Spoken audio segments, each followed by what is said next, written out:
ଆଜିର ଏହି ପବିତ୍ର ସ୍ୱାଧୀନତା ଦିବସରେ ମୁଁ ଆପଣମାନଙ୍କୁ ଆମ ଦେଶ ପ୍ରତି ମୋ ଓଡ଼ିଶା ମାଟି ଓ ମୋ ଓଡ଼ିଶାବାସୀଙ୍କ କେତୋଟି ଅବଦାନ ଗୁଡ଼ିକ ଦେଖାଇବି। ତ ଆସନ୍ତୁ ଦେଖିବା ମୋ ଓଡ଼ିଶା।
କଥାରେ ଅଛି ଓଡ଼ିଶାବାସୀ ଭାରି ସାହସୀ।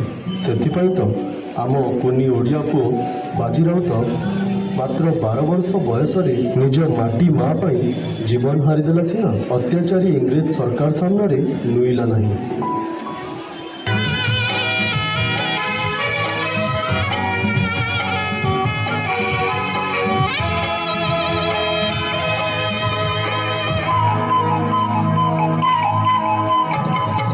ଢେଙ୍କାନାଳ ନୀଳକଣ୍ଠପୁର ଧନ୍ୟ ଉତ୍କଳ ଭରତ ଦେଶ ଜାତି ପାଇଁ ଯେ ଜୀବନ ଦେଲା ମାଳୁତ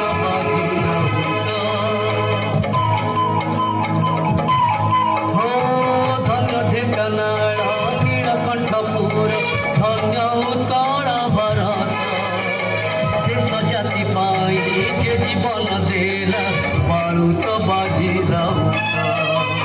ବାପା ହରି ଆଉ ମହାରାଣୀୟାର ବାପା ହରି ଆଉ ମହାରାଣୀୟାର ଏ କଇର ବଳ ସେତ ଧନ୍ୟରେ ଭାରତ ମାର ଏ ସୁତ ମରିବି ଅମର ବାଜିଆ ରାଉତ ଧନ୍ୟ ଏ ଭାରତ ମାର ଏ ସୁତ।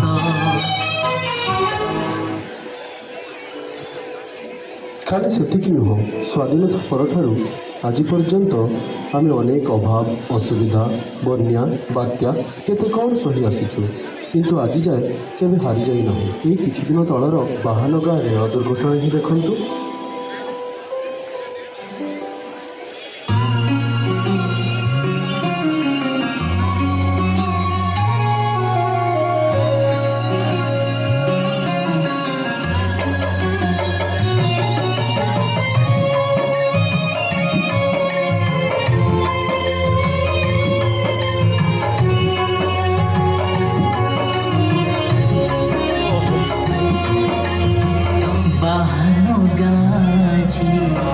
मशारी सजेची बुढ़ा बापा पुआ सबको खोजुची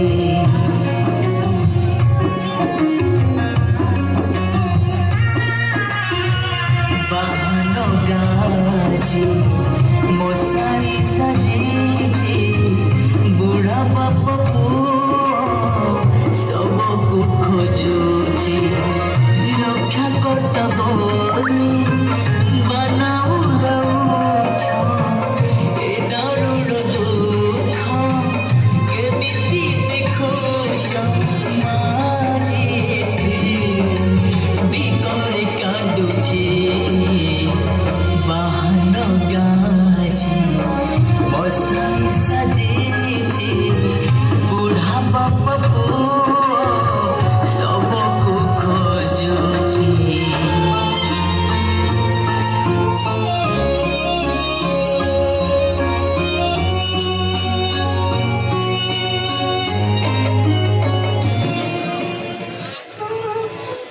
ଘାତ ପ୍ରତିଘାତ ସହି ସୁଦ୍ଧା ମୋ ଓଡ଼ିଶା ମାଟି ବିଶ୍ୱର ବୃହତ୍ତମ hockey stadium Birsa Munda hockey stadium ନିର୍ମାଣ କରି ମୋ ଭାରତର ନାଁ ସମଗ୍ର ବିଶ୍ୱରେ ପ୍ରତିଷ୍ଠିତ କରିଛି।